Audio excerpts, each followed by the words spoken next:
Good evening, and welcome to a very special Saturday night edition of Those Canadian Lads. With you tonight are our hosts, Jeff and Brad. Ladies and gentlemen, welcome to a very special Saturday evening broadcast of Those Canadian Lads. We're here to talk hockey when there is no real hockey right now. Yeah, no doubt, eh? Wouldn't it be a Saturday night here in November, sitting in front of the TV? You know, most people have their Christmas trees up, lights are twinkling. You got, you know, the Oilers and potentially maybe, let's say, the Flames playing on a Saturday night. Your juices are flowing. You know, beers are being slammed back. Of course. How else are you going to spend a Saturday night in Edmonton if you're not watching hockey and avoiding the cold? Well, I think that's, to be honest, right across Canada this year. You know, everybody's got to be a little disappointed. So this is our Saturday night edition, and maybe we'll get ourselves prepped here for the upcoming season. But yeah, I'm excited about tonight's topics. Yeah. Well, as I said, with no hockey to be said, to be being played right now, we're going to talk about the potential Canadian division that's being devised by the NHL. Obviously, with COVID going on, traveling back and forth across the border has proved to be too much of a challenge. The Raptors are in the same boat. So the Tampa Bay Raptors.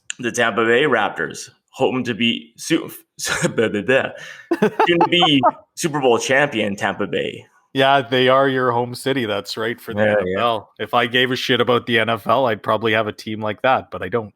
Well, you pick a loser for a million years like the Oilers and just roll with it. So one of these days they'll book it. One of these days. So as mentioned, we're going to talk about the potential Canadian division. We'll start with you, Brad. What are your thoughts on the Canadian team staying within the country? So I have multiple opinions on this. My first reaction to a Canadian division is this: it'll be a bloodbath. If they play 3-game series, by the third game, the injury toll is going to run up, but it's going to be must-see TV. You know, let's look at it, right? You're going to have Montreal-Toronto play a 3-game series back to back to back, let's say over a weekend. It's going to be anarchy. It's going to be awesome. Same with the Oilers and Flames. You know, these teams are going to potentially play each other like 8 times in divisional play.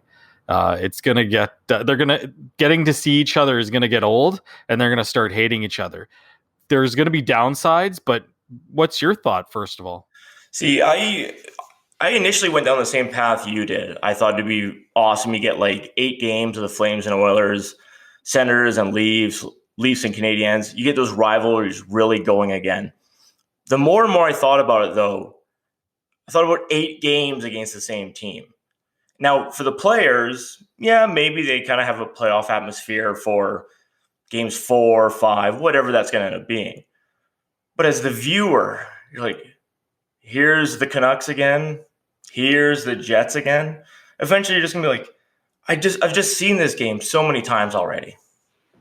Yeah, that's going to be the tough thing, is the repeat games. You know, as a kid growing up, the Smythe division played against each other quite a bit. So you always saw either the Oilers, the Flames, the Canucks always on TVs during the week, and then the odd, you know, Eastern team rolling through. But I'm not concerned about that. My biggest concern is that 6 out of the 7 Canadian teams are really good, and only 4 of them are going to be able to make the playoffs, if that's the way they set up. And I think it's, again, I'm feeling like we're being cheated almost a little bit. And I know there's circumstances that are completely out of the NHL's control and the Players Association's control. But it is a concern to me as a fan that the Oilers, if they, let's say, shit the bed midway through this, you know, shortened season, you know, and have a bit of a, you know, tough go, and they end up 5th out of the 7 teams, and the top 4 teams get through. Especially when you have teams like Anaheim, Los Angeles, and San Jose in the Pacific Division, it's concerning for me. So, yeah, and I hadn't really thought about that. If only 4 of the Canadian teams get through, you're really looking at, like you said, 7 of 8 franchises are competitive. Ottawa is the only odd dog out, effectively. They're dog shit. But if you think about it even from an East and West standpoint, so Ottawa gets dropped out. Maybe the Canadians go on hard times. Leafs will probably be good, but then you get more teams from the West getting pushed through, and then, as I said, how much disappointment is that in Ontario and Quebec?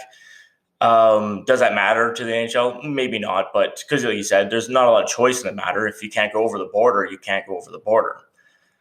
But yeah, no, I don't know. I guess at the end of the day, with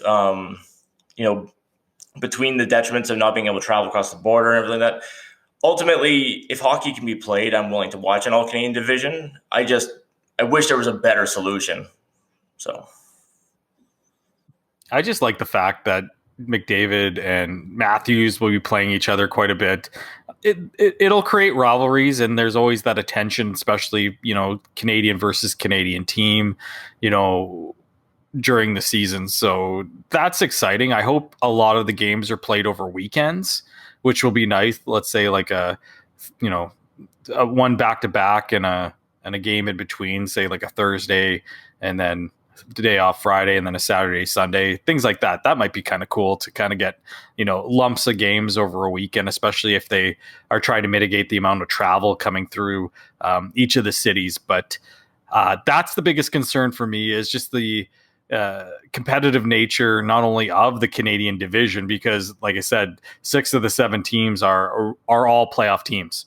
They're all playoff teams. You have Winnipeg, great, in the Central Division.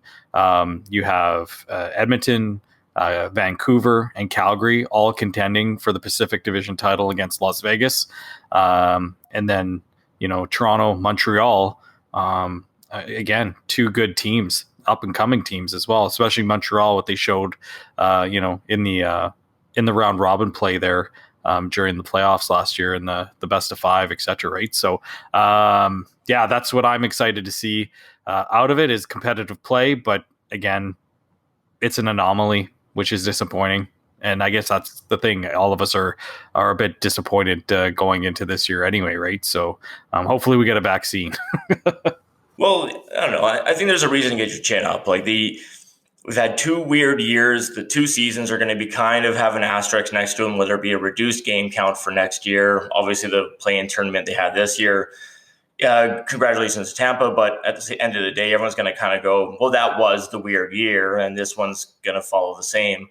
So it's going to be unique regardless of however they arrange this, make it kind of work. But like you said, hopefully we'll see some great superstars play against each other. Always good to see McDavid go against anybody, especially out east, because he gets fired up for those games in that area. It'll be great to watch.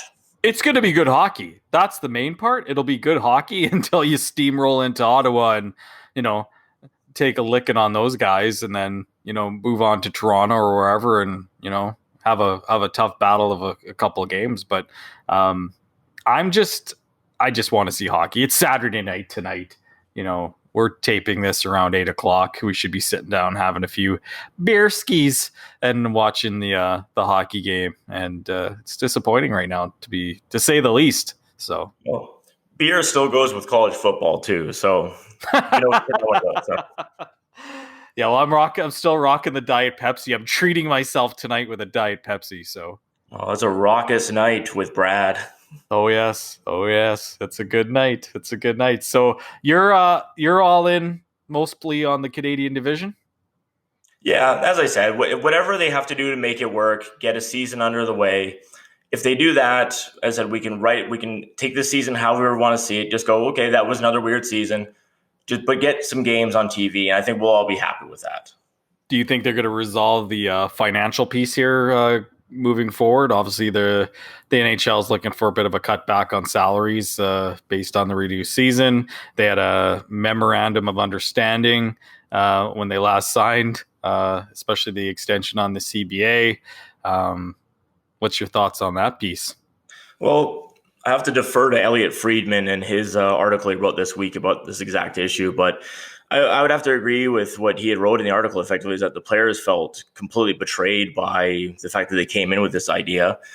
I when it comes to the players' salaries and the financials that go with all that type of stuff, truth be told, when I read those articles and it's talking about escrow and money deferrals and all that type of stuff, in theory, I understand what's going on.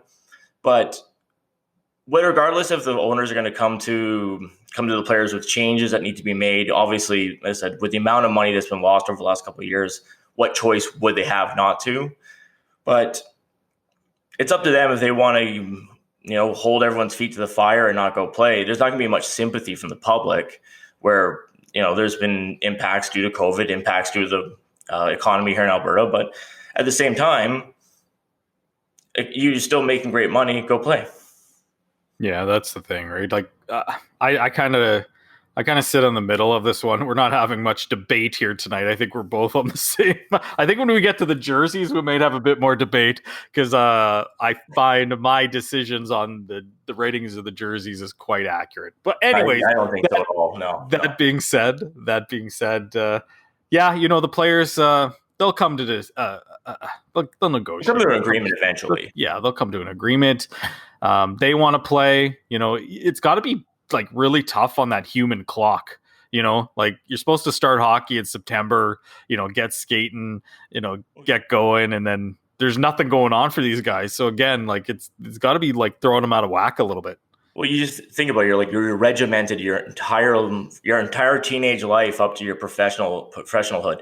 Like, of course, you're so regimented, you're just probably lost now. Some of these guys might not bounce back from it. Few guys with a couple knee injuries, whatever.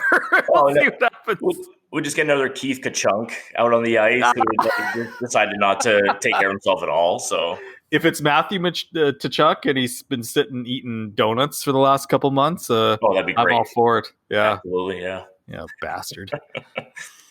So that being said, serious topic aside, we want to get things going, see hockey come back. I'm sitting in front of my Oilers jersey in my basement right now, a number 11 Mark Messier, and it excites me every time I see it because you must be the same way. I'm a big fan of jerseys. I'm a big fan when leagues throw out new types of ideas and theories around their marketing and how they want to push product to young kids and adults the same. And I'm excited to discuss this topic because some of the reverse retros were really good and some of them were garbage. So I'm excited to have this conversation. As I said in a previous podcast, I think overall the general thing they put out, that's a win. I think it looks great for the most part. Yes, there's some jerseys that you're like, I don't know what they were thinking with this one, but at the same time, the majority of them are pretty good. I think I got a pretty good, solid top 5 that I think made the win. But yeah, we'll get right into that. Well, I think how we're going to do this, we're going to go back and forth between best and worst. And then we'll go down from 5, 4, 3, 2, 1. How does that sound to you? That sounds great. All right. So starting with the number 5 reverse retro from Brad's opinion, I love the Anaheim jersey. I think that's a fantastic jersey. It goes back to the roots of the Anaheim Mighty Ducks. It's great for kids. It's just an awesome jersey. It's a duck coming out of the ice. The classic Mighty Duck logo from the cartoon. I think it's a Wild Wing. Yeah, I think it's a great jersey, and it's nice to see that one back in circulation, especially in the white. Well, you and I are not too far off on that actually, because I don't have a number 5, but I have it number 4. Oh, really? What was your number 5? Even more deeply, but no, I agree with you. The cartoon Wild Wing jumping out of the ice, it reminds you of when they first came in the league. The movies came out. There was a cartoon to keep promoting this team. It's awesome. I love any throwback to the 90s like that. Was it D2 when they're sitting around the fire singing "We Are the Champions," or in the final game when they put on the actual Anaheim Mighty Duck jersey? I don't know. I think they put on the Ducks jersey when they were the Olympic squad or the I think that was Mighty Ducks too. Yeah. I was so excited. I was like, they're wearing the NHL jersey. Well, they're going against the mighty Iceland team. Nobody had ever heard of an Iceland player up to that point or ever again. And ever again because they don't even have a hockey team, I bet. Exactly. So I'll go with my number 5. The New York Rangers. Oh, okay. Yeah, Yep. no, the Rangers were in my top 10. What's your reasoning behind the Statue of Liberty jersey? The solid blue with the white and red, that with the Lady Liberty on it. That looks fantastic. It doesn't look classic, but it looks like one of those great jerseys you could throw on as your third one. You know what? From kids in the '90s, that is kind of a classic jersey. You had Mark Messier as the captain. That was his third jersey release when he was a Ranger, right? That was his first third jersey. So I think that's a great choice. It's a great jersey. Like I said, it's in my top 10, but it's not in my top 5. So you had Anaheim again at number 4, right? At Anaheim number 4. So yeah, no, let's hear your number 4 then. So my number 4, I just have to go to my notes again. Okay, so I'm loving what some of these teams are doing, not only with some of their color schemes, but the jerseys all together. My number 4 is Minnesota. I love the Minnesota jersey because it goes back to the roots of Minnesota hockey. Minnesota. The North Stars. Dave Gagne and the Minnesota North Stars. Mike Modano and the Minnesota North Stars. That color scheme is awesome. It's too bad they couldn't bring back the logo. They went with a traditional Wild logo, but the color scheme and the logo, man, it's tight. And I hope they kind of move towards that color scheme moving forward because they kind of have that forest green is kind of blah, in my opinion. So I don't disagree with most of what you said about it, but the logo with the color scheme doesn't do it for me. It just as I said, they're taking the current logo, making it just the old North Stars colors. I don't know, it just throws me off just enough that it's not, it's in the middle of the pack for me. What's your number 3? My number 3. My number 3 is the New Jersey Devils. And it is the Christmas jersey. It is all because of the green. I love that green. It's an ugly color green. You wouldn't want it in your house. You wouldn't want it on your car. But on that jersey, I love it.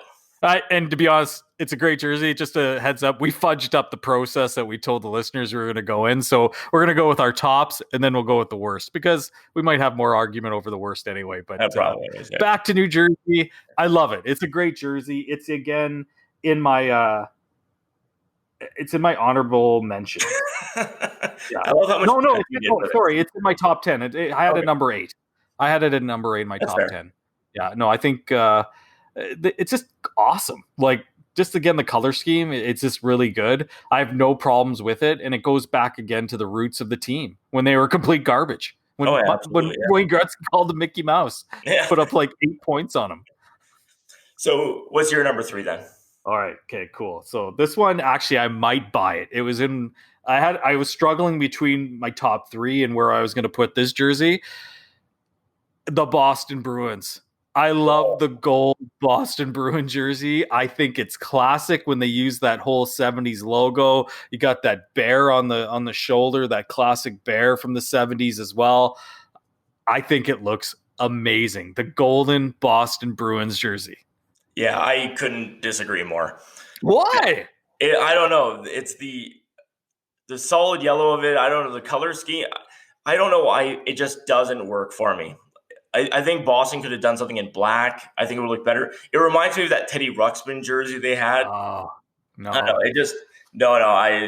It was right out of my bottom 5. No, I think I actually might buy that jersey, to be honest. You might put number 4 Bobby Orr on the back. I think it would be a fun jersey to have. I completely disagree with you.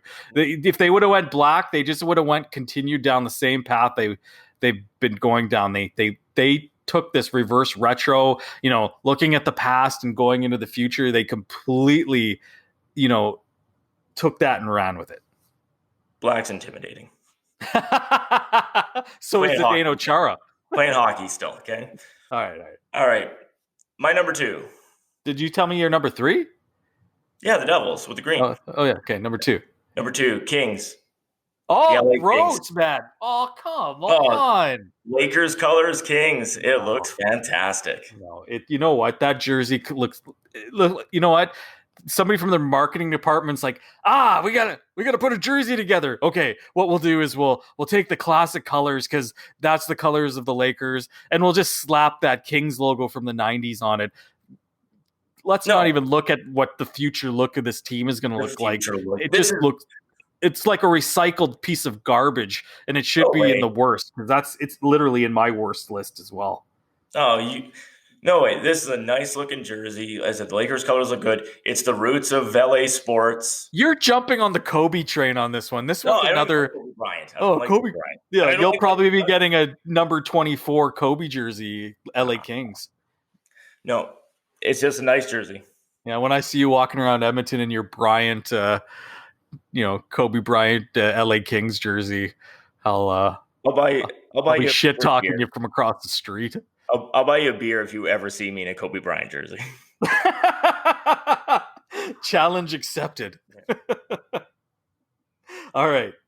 Number deuce for me, right? Yes, for you. Yeah. All right. I'm going with Pucky, the whale tail, Carolina. Oh, Way to go, boys. Bringing back the whale tail, that gray 90s Whalers jersey. Oh, way to celebrate your history. no, Fantastic. no. You know me. I love Whalers jerseys. They're fantastic. The color scheme is always great, except in the gray. Oh, man. No, it's such a cool jersey. With that whale on the side, that cute Pucky whale. Now, as I said, in any iteration, a Whalers jersey is beautiful. This isn't it. Oh, really? Yeah, no. Oh, man. I like it. You missed I the wouldn't boat. I wouldn't buy it. And there was I'd buy also the Boston jersey, but I there like was that. also an undeniable winner of the reverse retro game. It was the Colorado Avalanche Quebec Nordiques jersey. Yeah, I don't think there's much argument here. That was my number one as well. Would you buy it? I am going to buy it. Yeah, I think I'm going to buy it as well, and I'm going to get it like a classic Nordique name on the back. I won't go Joe Sakic or Sundin, but maybe somebody from the 80s, maybe like a Hunter or something like that. Dale Hunter or something. That would be awesome, eh? Go Forsberg or Ron Tugnut. Oh, the old Tug Yeah, Nut. Ron Tugnut, yeah.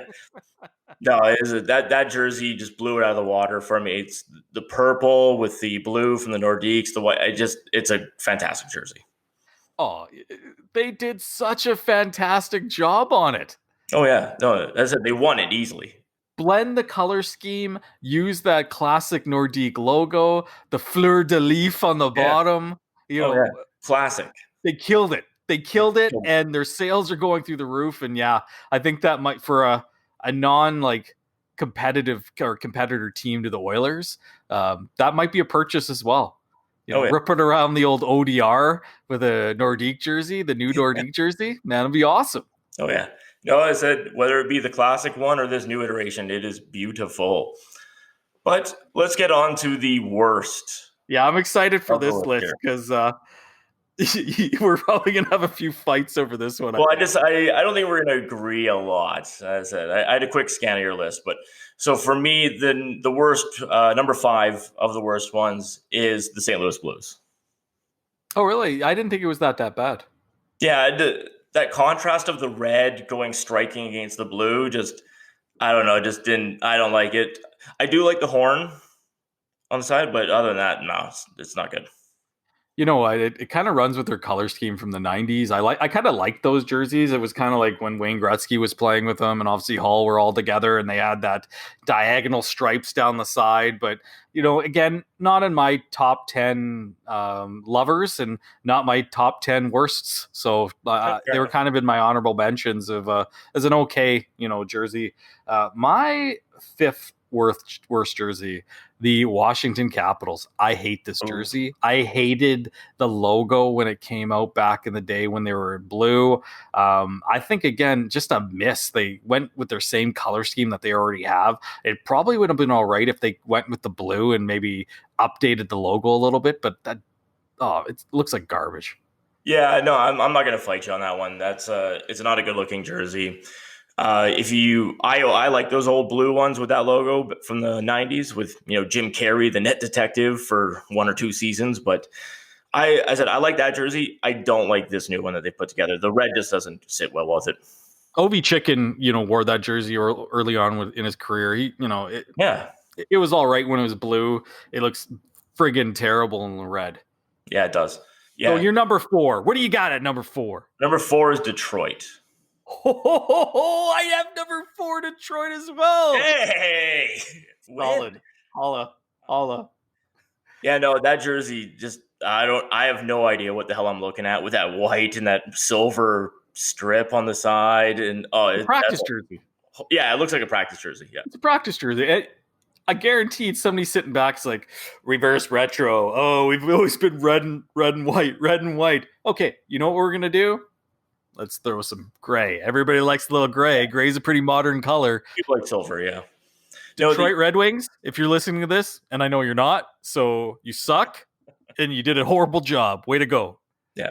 No, it looks like something you would have gotten like for Christmas when your parents can afford you an actual jersey. It's like, oh, this was at Walmart. It's a sweater that's kind of like a jersey. That's what it looked like. Yeah. Totally. That's from the Walmart fake jersey aisle. Yeah, absolutely. Yeah. All right. So we agree on number 4 there. How about your number 3? Okay, so my number 3 is Nashville. Okay. Well, no. What's up with Nashville? I just hate Nashville. Okay. No, I hate Nashville, and I just think, again... Great barbecue. I've never been. You have. Yeah, no, it's fantastic. Honky-tonk bars. Little two-stepping. Hey, those are fun. I can't dance, but yeah, they made it fun. Yeah, right on. Okay, so Nashville's, for me, it just... No thought into it. Going back to the same shit they've always done.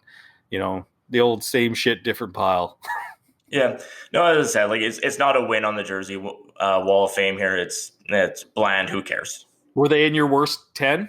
No, well they were cusping the edge there, but I don't know. As I said, for some of these it was just so bad, and that's where I'm going to go with. Going to lead into my number 3 here, the Dallas jersey. Yeah, they were in my bottom 10. They were number 6 actually on my list. They made it on the list. They would have probably made the honorable mentions, but again, growing up as an Oiler fan after the heyday and like late 90s, early 2000s, anything Dallas just screams to me hate. I hate them. Right. And that jersey kind of reminds me of the the Eddie Belfour DUI days. So, those were great days. At least they would have made the playoffs all the time in those days. Just got knocked out quick. But. Hey, they were fun. Oh, hey, Todd Marchant, Game 7. Yeah. All right, so you're number 3. Or sorry. I gave you my number 3. Sorry, number 2 then. Sorry. I feel like kind of I shouldn't be saying this because I'm an Oiler fan, but my second worst jersey is the Oilers. I think they completely, again, like at Detroit, like some of these other teams, they completely gave up. See, it was better than I thought it was going to be. Like when they did that teaser on Twitter right before the jersey release, they just had a little bit of the orange, a little bit of the white. I was like, oh, this is going to be an abysmal jersey. It's not that bad. As I said, if you're going to buy it, you're probably a really hardcore jersey collector of the Oilers. But yeah, I agree with you. It wasn't really good. I'm disappointed in whoever designs the Edmonton Oilers jerseys, they have zero creativity. To be fair, Oilers merch as a whole is not really that great. Yeah, but you know what I mean? Other teams are coming out with some really cool looks. And the Oilers, I know they try to play this whole legacy, we're a legacy team, we're a great team, or we're a great team. And they try to keep that kind of, not only the logo, but the color scheme. What they could have really done is brought back a variation of the Todd McFarlane jersey. Yeah. People would have lost their minds. I was just about to say, bring back the McFarlane style jersey and use that, something along those lines. Everyone's got great memories of that jersey. We all like it. It's an awesome jersey. It's way better than this reverse retro one. How quickly would you have ran to the local jersey store to get a Todd McFarlane reverse retro? Yeah. It would be my second one.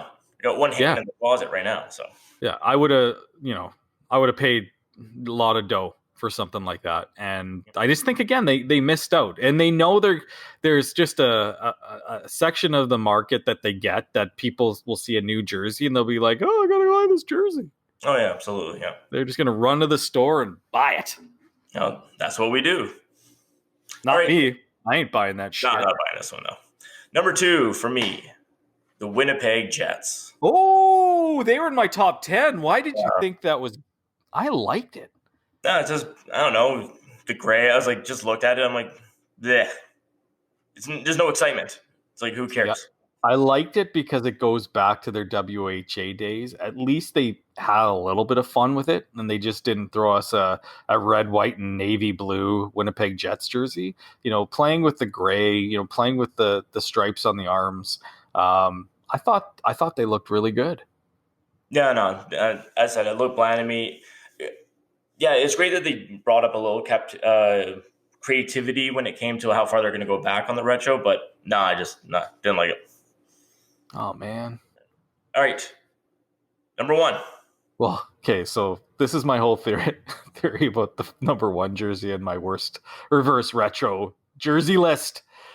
So Lou Lamoriello, he is no fun whatsoever, and he obviously was not playing the reverse retro game. And when somebody came to him from the Islanders and they probably said, "Hey, we'd love to utilize the Captain Fishing jersey or whatever, the Highliner, Captain Highliner jersey." Yeah. And he probably spat it in their face and told them to get out of his office. We're going with what we win with and what we won with. And all they did, and if you look at it from their current jersey to now, they reversed the stripes. Right, yeah. They reversed the orange and white. It's completely just a joke. It's like, if you're an Islander fan and you go out and run out and buy this jersey, oh, you've been had. You've been had by Uncle Lou. You better wish Uncle Lou gets out of there quick, because you're going to have no fun there. Good luck at your games. Yeah, I didn't dislike it as much as what you're describing. Like, the colors look good. Jeff, it's the same jersey they have. And I know, and it's a good looking jersey. But it's the same jersey they have. I know, but as I said, in regards to it just being a jersey, I think it looks good. But in regards to the reverse jersey they have. Yeah. No. As I said, the same jersey they have. I'm not fighting you on the fact that they could have done better. Just saying I didn't think it was that bad. It was such a sellout. It's like, why would they even put it in production? I don't know, because they probably had to. They probably said, you have to do this. I want to see the sales numbers on that jersey. We're going to track that down somehow. When these things go live, I want to see how quickly they sell. It's a joke.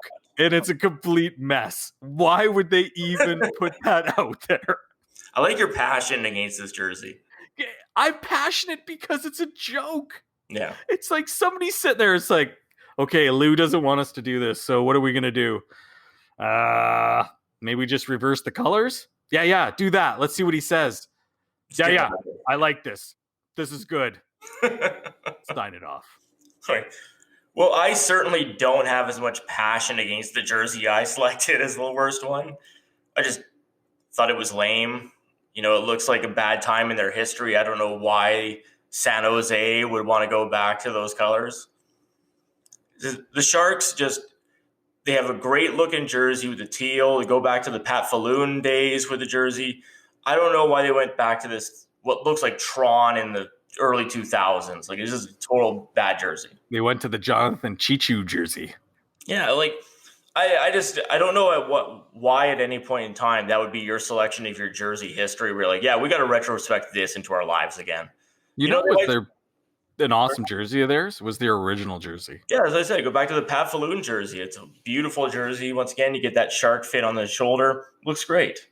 When they came out in the league, we actually got those as kids, and what a fantastic jersey. They did they made a new team look classic right off the get-go. They knew what they were doing. Kind of like Vegas. They put their time and effort into what a hockey jersey should look like, and they did a great job. Yeah, that silver and gold, every hockey fan's dream. Oh man, no, the Vegas jerseys are unreal. Their reverse retro is not. Oh, that reverse retro is terrible. But yeah, they were on the worst side of their jerseys. So, but I got to throw this. How in my honorable mentions, after seeing Shane Doan wear it as Arizona's jersey. Oh yeah. Actually, that was right out of my top 5. that purple and like the space coyote on it, I love it. So Yeah, I didn't. People are like black, but I actually didn't mind it. like it's an extreme jersey. It's like almost like you're going to like a concert in or something. But no, that's a good looking jersey. Right on. Well, sorry, I came with the gusto on the Islanders jersey. I just think it's a fucking sellout. No, that's all fun.